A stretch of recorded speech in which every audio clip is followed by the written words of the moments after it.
করার জন্য উনি করে দিতে পারেননি। কিন্তু আজকে ওনার কন্যা বলতেছে যে আমি মুক্তিযোদ্ধার সন্তান মুক্তিযোদ্ধার নাতি নাতনিও থাকলে আমি তাদেরকে অগ্রাধিকার ভিত্তিতে সুযোগ সুবিধা দেব। সত্য কি মিথ্যা আপনাদের নেতৃবৃন্দকে জিজ্ঞাসা করেন। উনি শেখ হাসিনা তো আর আপনাদেরকে পাইল না, অধিকাংশ মৃত্যুবরণ করতেছে। সেই জন্য উনি বলতেছে যে নাতি নাতনি যদি থাকে মুক্তিযোদ্ধার কোটার থেকে তারা হয়তো সুযোগ সুবিধা পাবো। এই যে মহান বক্তব্য, এই যে ধরেন এই আশা, আপনারা এটাকে কিভাবে নিচ্ছেন আমি জানি না। আমি আমার সুবিধা পাগলের সুবিধাও বুঝি, আর আপনারা যদি আপনাদের সুবিধা না বুঝেন তাহলে তো আপনাদের কাছে আমার কি বলার থাকে। আজকে ধরেন ৭৫-এর সনে জাতির পিতাকে হত্যা করার পরে শুধু জাতি নিগৃহীত হয় না, আপনারাও আপনাদের মূল্যবোধ নষ্ট করে দেওয়া হয়েছে। আজকে আল্লাহর হুকুম, আপনারা সেদিন যে একটা ভালো কাজ করেছেন, জীবনের সায়ান্নে এসে জীবনের শেষ পর্যায়ে এসে আপনার মূল্য পাইছেন। ভালো কাজের মূল্য আপনারা আগে পাওয়ার কথা ছিল, পান নাই, কিন্তু আজকে শেষ প্রান্তে এসে আপনারা সেই মূল্যটা পাচ্ছেন। আপনারা আর কি আজকে উনি তো বলছেন আপনাদেরকে, আজকে একটা মুক্তিযোদ্ধার মৃত্যুর পরে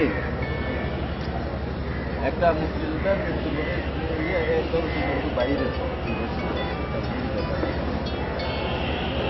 একটা মুক্তিযুদ্ধ মারা গেলে তাকে জাতীয় পতাকা বেড়াইয়া তাকে আপনার রাষ্ট্রীয় মর্যাদায় তাকে দাপন করা, এর চেয়ে বড় পাওনা কি হতে পারে?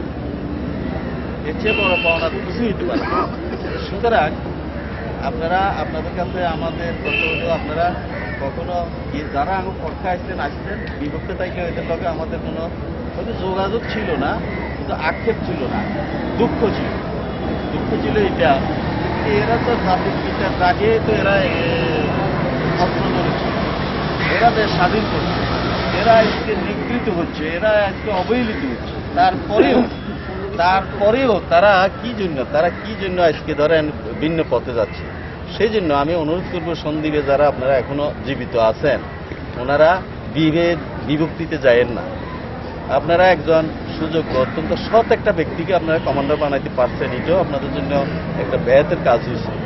তো উনি কালকে আমার সঙ্গে আলাপ হইল, প্রায় 100-র মতন যে মুক্তিযোদ্ধাকে উনি ভাতার তালিকাভুক্ত করবেন, কথা বুঝছেন।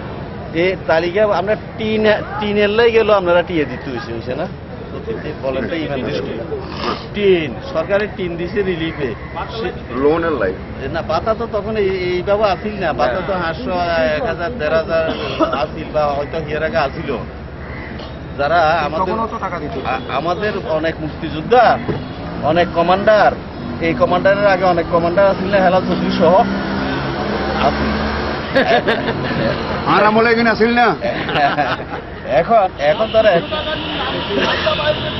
আপনি আজকে উড়িষ্যরে কেমন উড়িষ্যরে জমি আপনারা পান না, কিন্তু কোনো মুক্তিযোদ্ধার তো 1000-1500 আরি দানও আসে। সে আসে কি কারণে? আপনাদেরকে বিক্রি করে আপনাদের নামে আপনাদের নেতৃত্ব দেখাইয়া আনে। আজকে ধরেন সিটি কন্ডাক্টর, সেই জন্য বললাম, উনি ধরেন এই যে এখন প্রায় 100 নাকি 195 জনের এখন উনি বাতার লিস্টিভুক্ত করবেন। হ্যাঁ, যদি অসৎ লোক হইত, যদি দুর্নীতিবাজ লোক হইত, তাহলে 1000 কোটি এখন কত? 4.5 লাখ, 4.5 লাখ, 5,000 করলে 4.5 লাখ গুণের কথা। 5,000 টিয়া করিও ঘুষ লইলে 4.5 লাখ, কেমন? তো সুতরাং লইছে এগিয়ে অতীতে লইছে 12,000 পাইবেন। এখন আজ কালকে ভাতা বইলে একসাথে 12,000 হবেন, কে দিত না 5,000 টাকা ঘুষ, আরে 1,000 করে নিল তো 95,000 টাকা পাইব, নিচে 5 পয়সা কারো কাছ থেকে আমরা সেই লোককে বসাইছি। সুতরাং আপনারা যে আপনাদের কাজ করতে পারছেন, এই জন্য এটার সুফল আপনারা বলছেন, ঠিক আছে।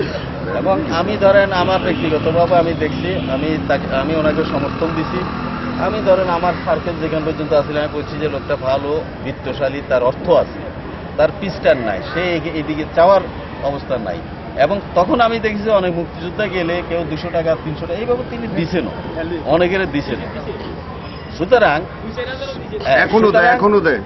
সুতরাং ধরেন আমি আর সেই দিকে যাচ্ছি না, যেহেতু আমি বলতে চাইছিলাম কিন্তু আরো বলুন বেশি মানুষ থাকার কারণে আমি আর সেদিকে যাচ্ছি না। আমি এখন আপনাদেরকে বলতে চাই এইভাবে যে আপনাদের এই শেখ হাসিনা একটা নির্বাচন করি ভালো করছে না খারাপ করছে আমরা দেখেন। মুক্তিযোদ্ধাকে সংগঠিত করার জন্য শেখ হাসিনার কত দূরদর্শিতা আপনারা দেখেন। সংগঠিত করার জন্য একটা নির্বাচন করলে সেই নির্বাচনে ধরেন ডিসি মুক্তিযোদ্ধা ডিসিও আইছে, মুক্তিযোদ্ধা ওসিও আইছে, মুক্তিযোদ্ধা আপনার রিক্সাওয়ালা আইছে, একত্র হয়ে গেছে। হ্যাঁ, এসডিডির চিফ ইঞ্জিনিয়ার হইলে আপনাদের সহসভাপতি কমান্ড কাউন্সিল, বুঝছেন? সেই জন্য ওনাকে আমি বলছিলাম আপনার সন্দীপের বিভিন্ন স্কিম নিয়ে যান, গেলে কিছু স্কিমে ওনার থেকে পাস করা নিতে পারবে। হ্যাঁ, এত সুযোগ সুবিধা ধরেন একটা মুক্তিযোদ্ধাদের যারা বাঁচিয়েছেন এদের আর কোনো দুঃখ কষ্ট থাকবে না, সব মুছে যাবে। শেখ হাসিনা সেও ব্যবস্থা আপনাদের জন্য করছে। তো যাই হোক, সেটা আপনারা জানেন, সবাই জানিও কেউ ভুল করে তাদেরকে শুদ্ধ করার চেষ্টা করেন, মানে শুদ্ধ হওয়া উচিত। আপনারা আগামী ধরেন আগামী 29 তারিখে ধরেন আমাদের এখানে আওয়ামী লীগের ইয়ে হবে, কাউন্সিল অধিবেশন হবে। আরেকজন মুক্তিযোদ্ধা আপনাদের আরেকজন সহযোদ্ধা ইঞ্জিনিয়ার মোশাররফ হোসেন, যিনি সেক্টরের 1 নম্বর সেক্টরের সাব সেক্টর কমান্ডার ছিলেন, তিনি প্রধান অতিথি হিসেবে আসবেন। আমার ধারণা প্রত্যেকটি মুক্তিযোদ্ধার দায়িত্ব হবে, যেহেতু আপনাদের মুক্তিযোদ্ধা এসতেছে একজন, আমাদের নেতা বাদ দেন, আওয়ামী লীগের লোক তো যাবেই, আপনারা সব মুক্তিযোদ্ধারা সেখানে যাবেন। যদি আপনারা চান আমি করে দিব, আপনারা যদি চান যে ওনার সঙ্গে মত বিনিময় করবেন ভিন্নভাবে, সেই ব্যবস্থা আমি আপনাদেরকে করে দিব যদি আপনাদের চাই। সুতরাং সেদিন আমরা এই সন্দীপে যদি আমি ধরেন বলার অথরিটি না হইলেও, যেহেতু আমাদের লোকজন যারা নেতা তারা সন্দীপ নাই, তাদের পক্ষে থেকে আমি আপনাদেরকে দাওয়াত দিচ্ছি আগামী 29 শনিবার, আগামী 29 জানুয়ারি রোজ শনিবার আপনারা সবাই কমপ্লেক্সে যাবেন। সেখানে বিশাল ধরেন আমাদের সভা হবে, সাংস্কৃতিক অনুষ্ঠান হবে, তারপর দিন আমাদের কাউন্সিল অধিবেশন হবে এবং তারপর দিন দুপুরে খানা পিনা। এই হলো আমাদের প্রোগ্রাম। আপনাদেরকে আমন্ত্রণ জানাইলাম, আর এই বেলাল সাহেবকে ধন্যবাদ জানাইলাম। আপনারা বেলাল সাহেবের এই অবদানের প্রতি আপনারা কৃতজ্ঞ থাকবেন, এই আহ্বান রেখে আমি আমার বক্তব্য শেষ করছি। আল্লাহ হাফেজ। জয় বাংলা, জয় বঙ্গবন্ধু। আমাদের জননেত্রী শেখ হাসিনা মুক্তিযোদ্ধাদেরকে কোন ধরনের সুযোগ সুবিধা দিচ্ছেন এবং দিবেন, এখন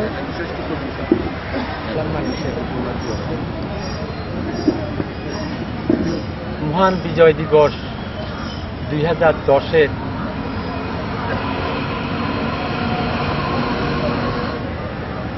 এনাম নাহার মোহাম্মদ মিয়া ফাউন্ডেশনের পক্ষ থেকে